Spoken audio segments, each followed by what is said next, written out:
Does anybody want to hear me? No. Yes. Okay. Okay, I'm going to borrow this music stand again, if that's okay with somebody. If it's not, I'm still going to. Okay. Y'all get to put up with me again today. Okay, this, just in case somebody's curious, today's message is entitled 5 Stones, not 5 Stoners. 5 stones, as in rocks. Okay, now, 1 Samuel chapter 17, verses 40. Says, and he took his staff, this is David, and he took his staff in his hand, and chose him 5 smooth stones out of the brook, and put them in a shepherd's bag which he had, even in a scrip, and his sling was in his hand, and he drew near to the Philistine, one. Now there was a man who, to say he was ginormous would be an understatement. The Bible says he stood 6 cubits in a span. If you go by the 18-inch cubit, that means he was 9 feet 9 inches tall. Anybody know who El Gigante was, the wrestler? He was 7'8". Okay, the tallest wrestler so far in the world that we know of. And he would step over the top rope of the ring like it wasn't even there. And this guy was a foot taller than El Gigante. So you just try to imagine how tall that. I'm 7 feet to the tip of my fingers here. So almost 3 more feet above this. And then the shepherd boy David, I'm guessing maybe about my height, was going up against him. Now, there's 4 important things that we can get from this verse. First one, David chose the stones. Now, he didn't just reach down and pick up some rocks at random. Excuse me. He picked them up to look at them to make sure they were what he wanted. To make sure they were smooth, round, because jagged edges and sharp angles would cause it to veer off in an unwanted direction. Now, unlike the movies that we see where they sling over their head, that's not accurate, historically speaking. It was one and let go like that. Because the sling, probably 18 to 20 inches long on the thongs, and big pocket, you just go like that and let go, and that rock would shoot who knows how fast that thing was going. Excuse me.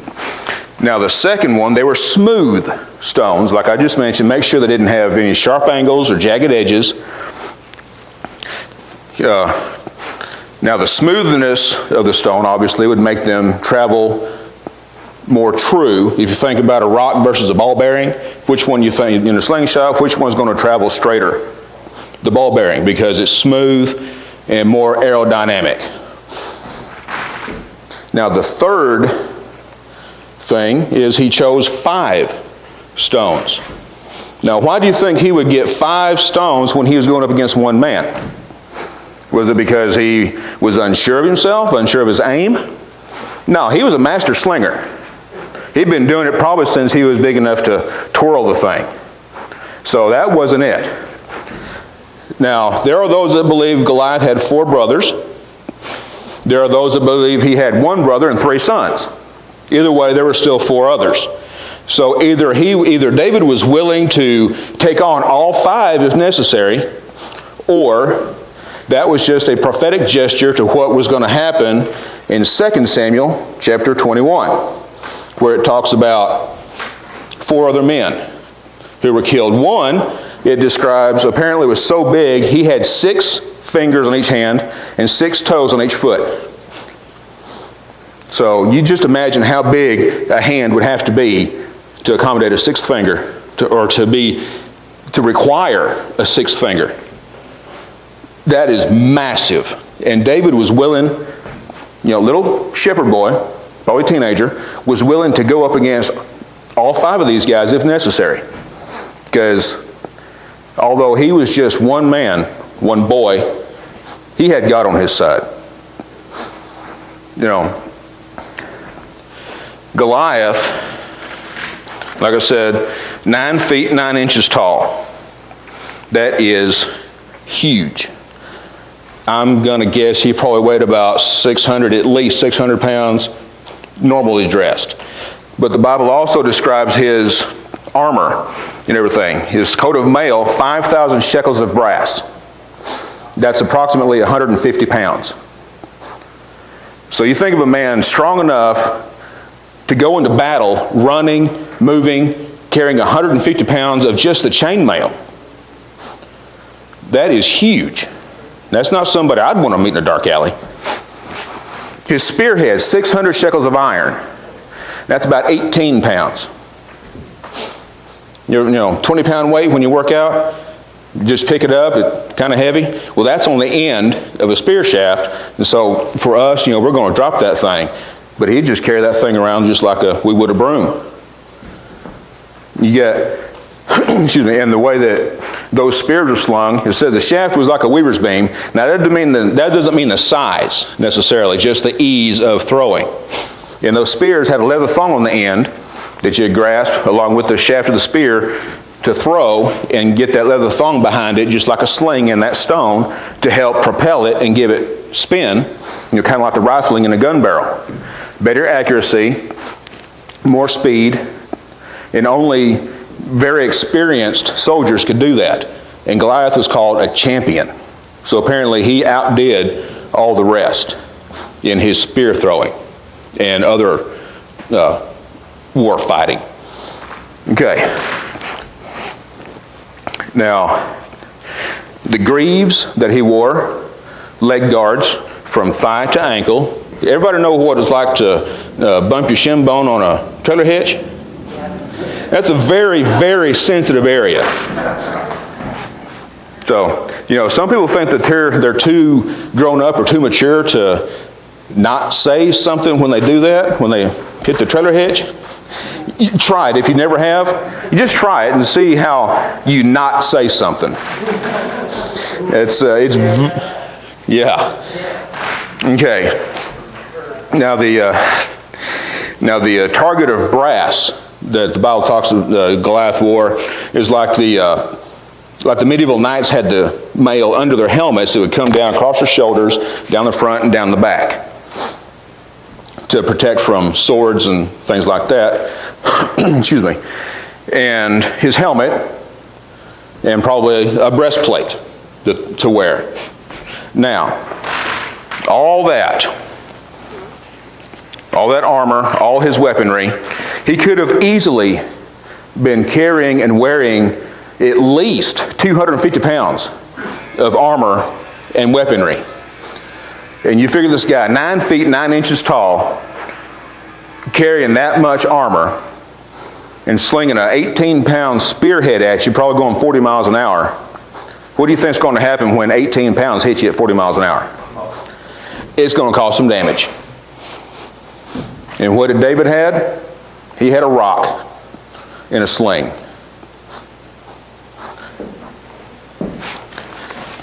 Now, the fourth thing I mentioned, when he chose the stones, they were smooth. He got 5 of them.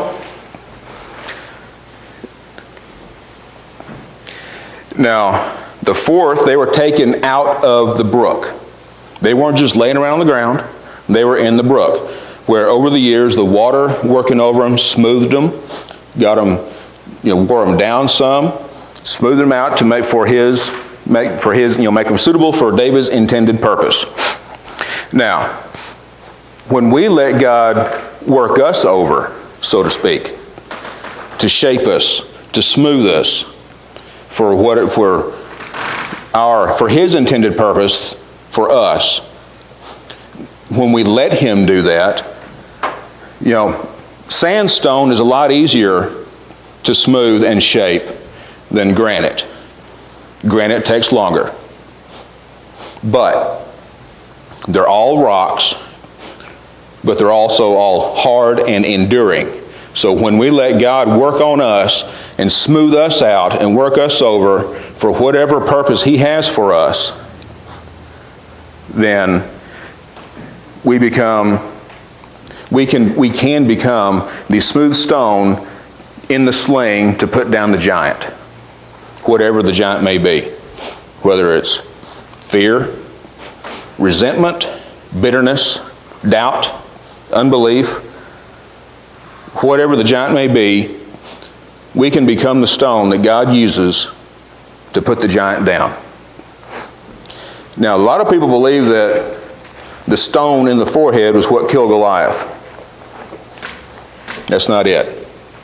That just put him down. It was his own sword that killed him. David ran up to him. He ran. He didn't just walk. He didn't hesitate. He ran to the giant, pulled his sword, cut his head off, and slew him. So when we let God use us as the rock to put him down, then God will slay him for us. He will use us. He's always there to help us to finish the job that we start when we are willing to be used.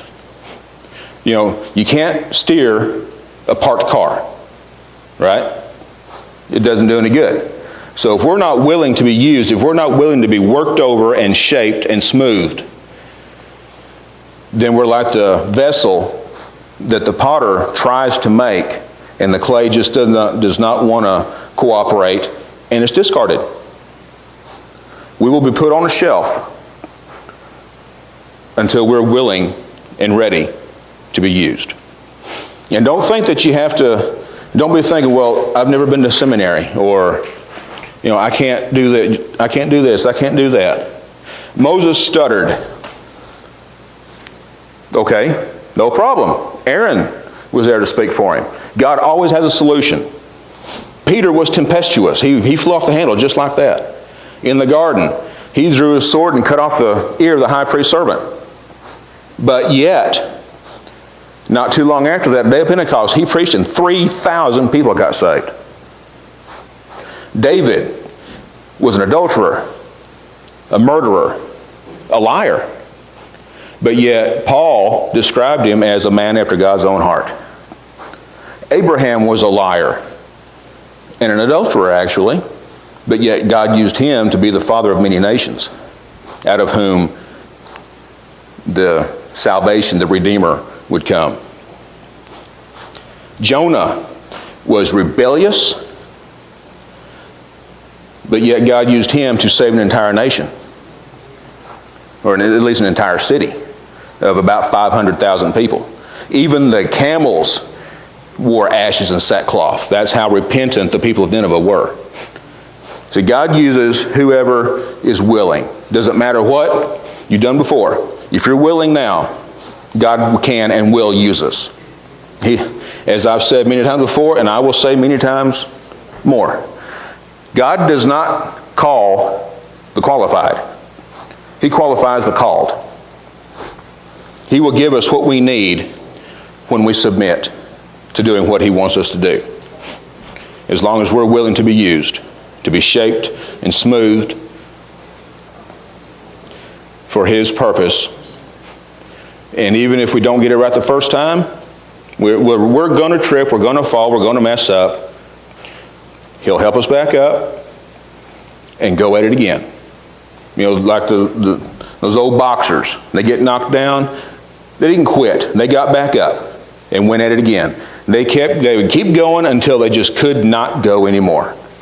Well, they used to. I don't know how they do it now, but old school boxers, they would get up and go until they just couldn't even raise their arms anymore. If neither one could win physically, they'd have to make a technical win, because they would just go and go and go until they just could not go anymore.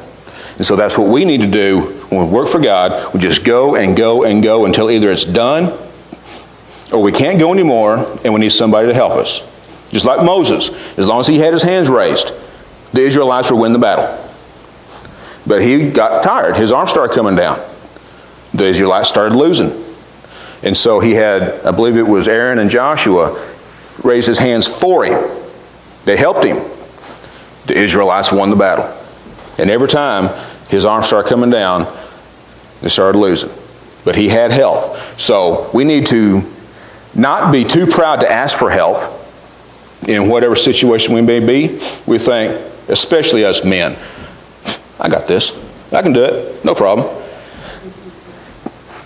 We have a hard time asking for help. And that is one of the giants I know in my life, is asking for help. People offer all the time. But I guess I'm too much of a man, too proud and stubborn and bullheaded to accept help a lot of times. But it doesn't matter what the situation is. We need help. We don't have to give details. Just ask them, look, you pray for me. I have a situation I need help with. Just ask for help if we need it. Be willing to be used, smoothed, worked over, to be sent flying at that giant so it can be put down for good and slain and out of our lives.